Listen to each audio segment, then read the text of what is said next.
Bien, parlons aujourd'hui de Rødhål, la noix de Grenoble, un grand oléagineux de l'hiver que vous connaissez sans doute, spécialement dans le sud de la France, en Provence, pour figurer parmi les 13 desserts. Donc ça, c'est une petite astuce mnémotechnique pour se souvenir qu'il s'agit d'un grand produit qui va tonifier le qi, le sang et le yang.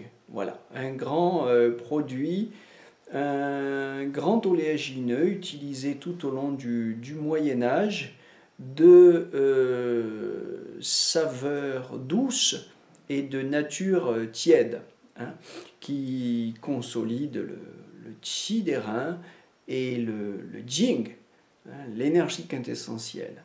Bon, sur le plan du tropisme, comme je viens de l'énoncer, il va au rein, c'est un produit qui va aussi aux poumons et au gros intestin.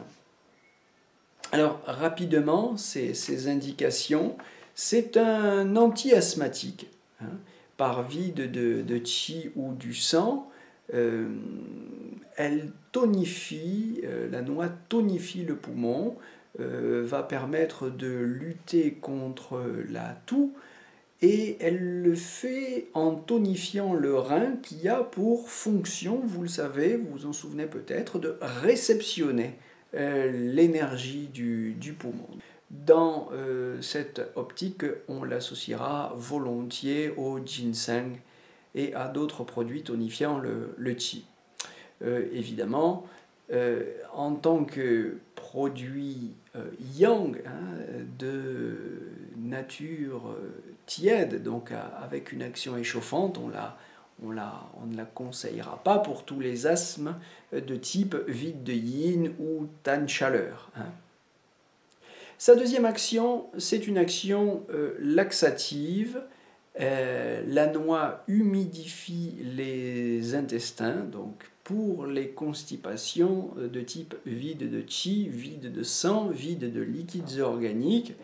Quand les intestins sont secs et ne permettent pas au sel de glisser, la noix est un produit intéressant avec une action vermifuge accessoirement.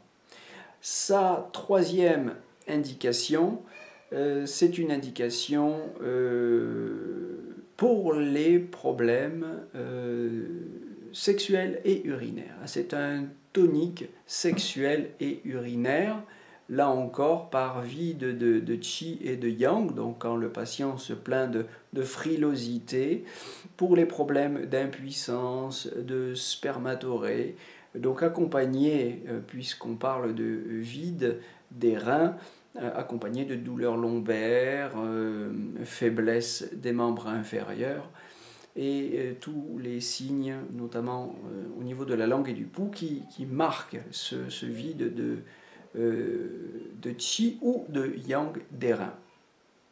On l'utilise donc pour les polyuries aussi, et elle a une action intéressante sur les lithiases urinaires. Elle permet de faire glisser les calculs vers la sortie. Quatrième indication, stimulant cérébral.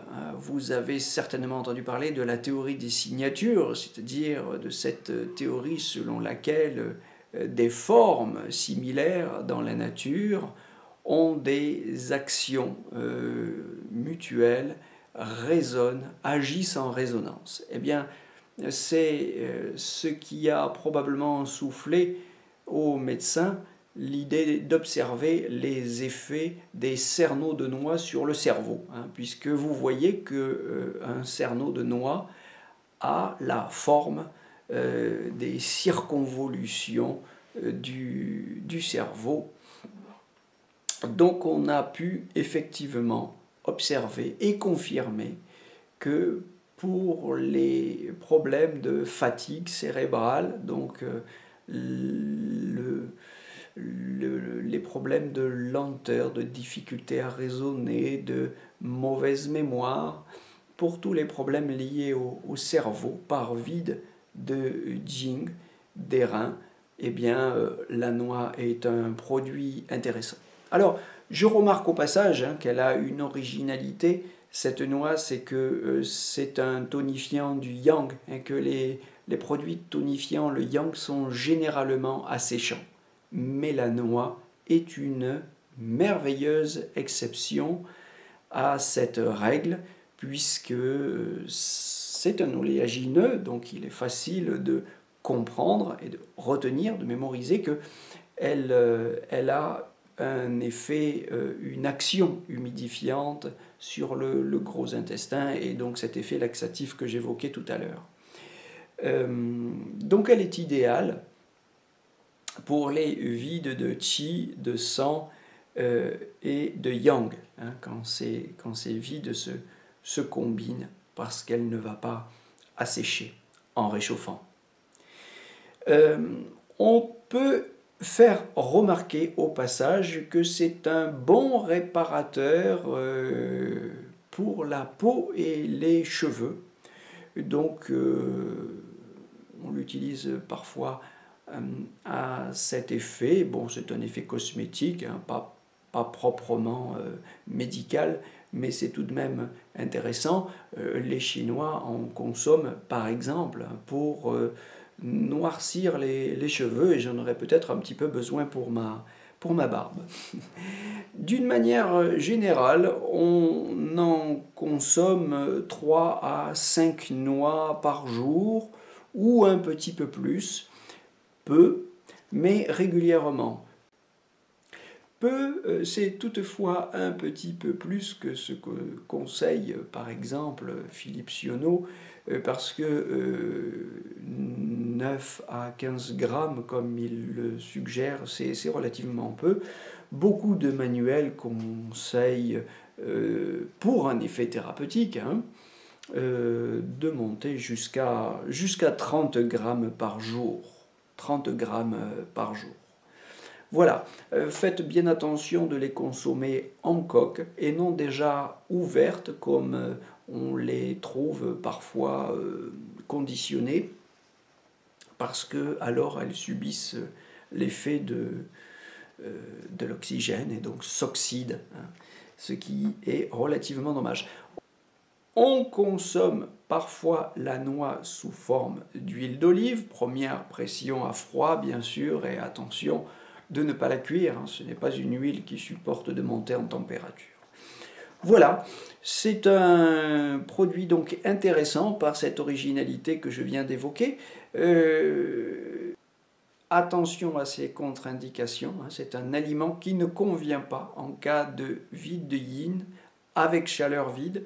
C'est un aliment qui ne convient pas pour les mucosités chaleur, pour les selles molles ou les diarrhées, puisqu'elle va humidifier et favoriser les selles, donc ce n'est pas indiqué, ce n'est pas